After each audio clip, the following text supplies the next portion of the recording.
कहानी भरतपुर गांव के शेट्टी परिवार की कहानी है, जिसमें हरिवंश शेट्टी अपनी पत्नी और 3 बेटियों के साथ रहता है।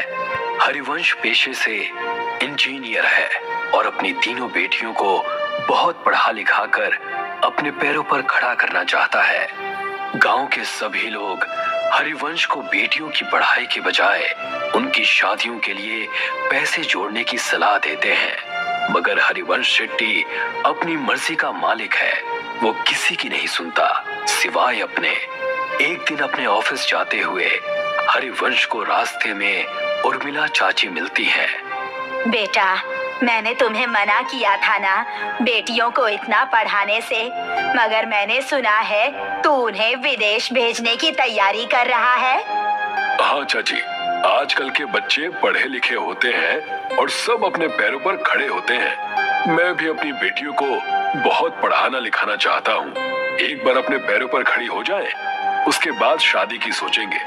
मगर बेटा, उनकी शादी। ओफो चाची, अभी वो तीनों बहुत छोटी हैं। तुम उनकी चिंता मत करो, मैं हूँ ना, मैं सब संभाल लूंगा। इतना कहकर हरिवंश अपने ऑफिस के लिए निकल जाता है। उसके ऑफिस पहुंचते ही उसे खबर मिलती है कि गांव में भूकंप आया है और सब बर्बाद हो गया है। हरिवंश वापस घर पहुंचता है और देखता है कि उसका पूरा गांव बर्बाद हो गया है। अरे ये सब क्या हो गया? मैं तो लुट गया, बर्बाद हो गया। अब कैसे सब हो पाएगा?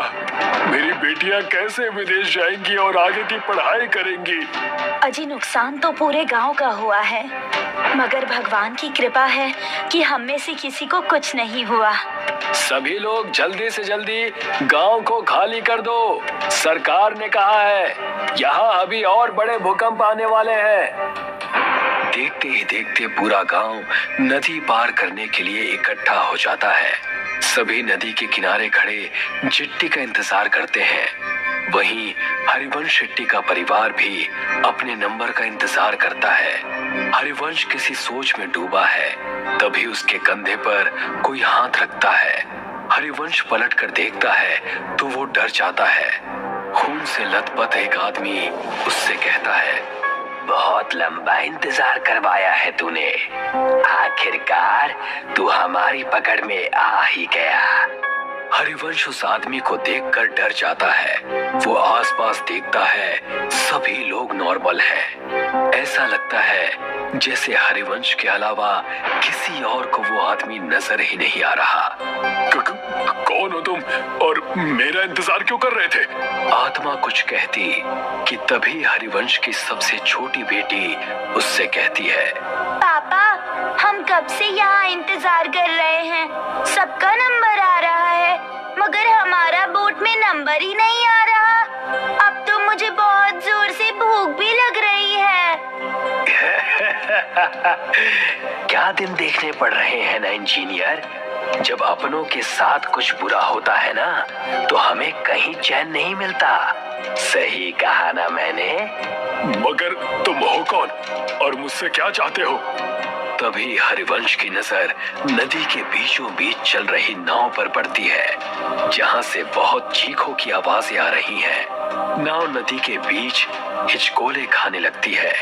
तभी हरिवंश की नजर नदी में कुछ आत्माओं पर पड़ती है, जो चिट्ठी से कुछ लोगों को पानी में गिराने की कोशिश कर रहे हैं। जो आदमी नदी में गिरता जाता है, वो आत्माएं एक एक करके उनका गला मरोड़ती, तो कोई आत्मा किसी का खून पीती है। इतना भयानक मंजर देखकर हरिवंश मन में सोचता है, शायद इन आत्माओं को आदमियों से प्रॉब्लम है, इसीलिए ये सिर्फ आदमियों को मार रही हैं। अगर मैं मेरे परिवार के साथ गया तो ये मेरे साथ साथ उन्हें भी नुकसान पहुंचा सकती हैं, जो मैं बर्दाश्त नहीं कर सकता। इतना सोचते हुए हरिवंश वहां से उल्टा गांव की तरफ भागना शुरू करता है और उसके परिवार वाले उसे वापस आने को कहते हैं। अरे, वहाँ कहाँ जा रहे हैं आप? गांव में खतरा है, लौट आइए। हाँ पापा, वापस आ जाइए ना प्लीज। वहाँ मत जाइए ना पापा, वापस आ जाइए ना। मगर हरिवंश किसी की नहीं सुनता और गांव के अंदर भाग जाता है। वो जैसे ही गांव में जाता है, वो देखता है वहां कोई नहीं है, एकदम सन्नाटा छाया हुआ है। हरिवंश अपने उजड़े हुए गांव को चारों तरफ से देखता है। तभी उसे एक आत्मा उसकी ओर दौड़ती हुई नजर आती है। हरिवंश अपनी जान बचाकर वहां से भागता है। भागते भागते थक जाने के बाद हरिवंश एक सरकारी स्कूल की बिल्डिंग के बाहर बैठ जाता है। वहां भी उसे सब उजड़ा हुआ दिखता है। तभी दो छोटे बच्चों की आत्मा हरिवंश के पास आती है और उससे कहती है, अंकल, हम तो मासूम से बच्चे थे ना, आपने हमें क्यों मार दिया? अब आपका नंबर है। मैं इन बच्चों को क्यों मारूंगा भला? मैं खुद बेटियों का बाप हूँ। हे भगवान, ये सब क्या हो रहा है मेरे साथ? वहाँ मेरा परिवार भी अकेला है। मुझे लगता है इन सबको कोई गलतफहमी हो रही है। हरिवंश ऐसा मन में सोच रहा होता है कि तभी एक भयानक औरत की आत्मा वहां आ जाती है और हरिवंश से कहती है, जब अपने परिवार से इतना प्यार करते हो तो दूसरों के बारे में कभी क्यों नहीं सोचते? अब तुम मरोगे और बहुत बुरी मौत मरोगे। हरिवंश ये सब देखता है और फिर इधर उधर भागने लगता है। वो भागते भागते वापस नदी के किनारे आ जाता है, मगर इस बार वो देखता है कि वो जहां खड़ा है वहां कोई भी नहीं है। तभी वो देखता है एक और चिट्ठी नदी के अंदर जा रही है, जिस पर कुछ आत्माएं हमला करती हैं। हरिवंश को ये पहले समझ में नहीं आता। तभी वो देखता है कि गांव की तरफ से दौड़ती हुई आत्माएं हरिवंश के पास आ रही हैं। अब मेरा बच पाना मुश्किल है भगवान, मेरे परिवार का ध्यान रखना। तभी सामने से आती हुई आत्माएं उस पर जैसे हमला करती हैं। हरिवंश का पांव टकराता है और वो गिरते गिरते बचता है। वो अपनी नजर घुमाता है तो वो देखता है कि नदी पर एक पुल बना हुआ है। ऐसा कैसे हो सकता है? अभी तो यहाँ कुछ भी नहीं था, ये पुल कहाँ से आ गया? हरिवंश को लगता है कि शायद इस मुश्किल घड़ी में उसे कुछ समझ में नहीं आ रहा है। ये पुल पहले से ही यहाँ होगा, मगर उसने नोटिस नहीं किया। हरिवंश बिना कुछ सोचे समझे उस पुल पर चढ़ जाता है और वहां से दूसरी तरफ भागना शुरू करता है। भागते भागते वो ब्रिज के सेंटर में आ जाता है और यहाँ पहुँचते ही उसकी नजर नदी की दूसरी तरफ पड़ती है, जहाँ उसका परिवार उसे बुला रहा है। हाँ सुधा, मैं आ रहा हूँ। हाँ बेटा, मैं बस अभी आया। हरिवंश जैसे ही कुछ कदम पुल की दूसरी तरफ दौड़ता है, उन दो बच्चों की आत्माएं उसके सामने आकर खड़ी हो जाती हैं। वो उन्हें देखकर डर जाता है और पलट कर देखता है। वो देखता है बहुत सारी डरावनी आत्माएं उसे घूर रही हैं। नहीं, अब मेरा बच पाना मुश्किल है। मुझे तो मेरा कसूर भी नहीं पता है। पता नहीं ये सब मेरे पीछे क्यों पड़ गए हैं। तभी उनमें से एक आदमी की आत्मा हरिवंश को कहती है, मैं इसे छोड़ूंगा नहीं। इसकी वजह से मुझसे मेरा परिवार छिन गया। इस आदमी का जिंदा रहना बहुत खतरनाक है। अगर आज हमने इसे छोड़ दिया तो ना जाने ये कितने और लोगों को मौत के घाट उतार देगा। मुझे छोड़ दो। आप सबको कोई गलतफहमी हुई है। मैंने किसी का कुछ नहीं बिगाड़ा। तभी एक दूसरी आत्मा हरिवंश के पास आती है और कहती है, हरिवंश, तुम्हें याद है जब सरकार की तरफ से तुम्हें सरकारी स्कूल बनाने का ठेका नहीं मिल रहा था तो तुमने पैसे देकर वो टेंडर अपने नाम पर ले लिया था? तुम वो 5 साल पुराने टेंडर की बात कर रहे हो?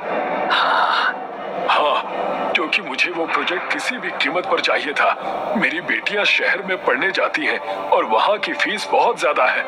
मैं गांव में रहने वाला इंजीनियर, भला उनके सपनों को कैसे पूरा कर पाता? तो मैंने रिश्वत देकर वो टेंडर अपने नाम करवा लिया था। मगर किसी को इस बात से क्या प्रॉब्लम हो सकती है? हरिवंश के ऐसा कहते ही वो स्कूल के बच्चे उसके सामने आकर कहते हैं, अंकल, अगर आप वो टेंडर नहीं लेते तो आज हम जिंदा होते। इसका क्या मतलब है? इसका सिंपल सा मतलब है अंकल कि आपने बच्चों के भविष्य का ध्यान रखा, मगर गांव में रहने वाले गरीब परिवार के बच्चों का ध्यान नहीं रखा। तभी आपने टेंडर मगर उसमें भी पैसा बचाने के चक्कर में आपने घटिया मटेरियल का यूज किया, जिसकी वजह से हमारा स्कूल बिना किसी वजह से ही टूट कर गिर गया और हम जैसे सैकड़ों बच्चों की जान चली गई। ये सुनकर हरिवंश का मुंह खुला का खुला रह जाता है। वो कुछ कहता कि तभी एक औरत हरिवंश के पास आती है और उससे कहती है, इंसान नहीं राक्षस है तू। मेरे बच्चों और मेरे पति को खा गया, अब तू मरेगा। तेरे घर वाले तेरे मरने का तमाशा देखेंगे। उन आत्माओं की भीड़ में से 2 आदमियों की आत्माएं निकलती हैं और हरिवंश को हवा में उल्टा लटका देती हैं। उल्टा लटका हरिवंश उनसे कहता है, मेरी गलती माफी लायक तो नहीं है, मगर फिर भी मैं आप सबसे हाथ जोड़कर माफी मांगता हूँ कि मेरी भूल को माफ कर दो। तभी आत्माओं की शक्ति से उल्टा लटका हरिवंश गोल गोल चक्री के जैसे घूमने लगता है। तूने कोई भूल नहीं की इंजीनियर, तूने तो सब सोच समझ कर किया है और जो तूने किया है ना उसे पाप कहते हैं। पाप की माफी नहीं होती, उसकी सजा होती है जो अब तुझे हम देंगे। नहीं नहीं, मैंने कुछ भी जानबूझकर नहीं किया, प्लीज मुझे माफ कर दो, प्लीज जाने दो। हाँ हाँ, आज तुझे इस दुनिया से भेजने ही तो आए हैं। तू शायद भूल रहा है इंजीनियर, तूने गांव का सिर्फ वो स्कूल ही नहीं बल्कि म्युनिसिपल का हॉस्पिटल भी बनाया था। गांव में ऐसे कई छोटे बड़े प्रोजेक्ट हैं जो तूने पूरे किए थे।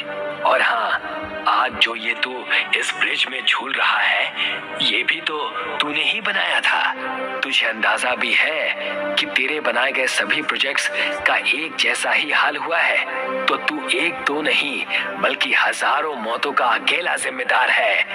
ये सब सुनकर हरिवंश को अपनी सारी काली करतूतें याद आ जाती हैं और वो उन सब से कहता है, हाँ, मैं सब कुछ स्वीकार करता हूँ, मैं सारी गलतियां मानता हूँ, मैं इन सब का दोषी हूँ।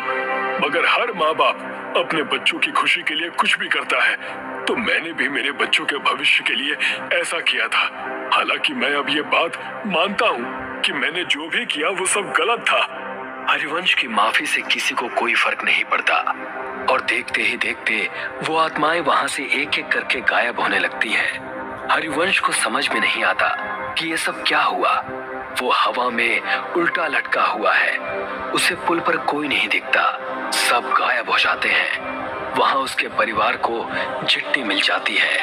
वो दूर से ही अपने परिवार को नदी की दूसरी तरफ जाते हुए देखता है। जिस ब्रिज के ऊपर वो उल्टा लटका है वो ब्रिज भी धीरे धीरे गायब हो रहा है। हरिवंश जैसे ही खुद को खुले आसमान के नीचे नदी के बीचों बीच उल्टा लटका हुआ देखता है, वो देखता है कि उसके आसपास उसी की तरफ बाकी की आत्माएं भी उल्टी लटकी हैं। वो उन्हें देखकर डर जाता है। तू और तेरा साथ देने वाले सभी लोग अब इस दुनिया में नहीं हैं और आगे भी जब जब तुझ जैसे लोग ऐसा काम करेंगे हम उन्हें सजा देने आते रहेंगे। इतना कहकर वो सारी आत्माएं हरिवंश पर झपट्टा मारती हैं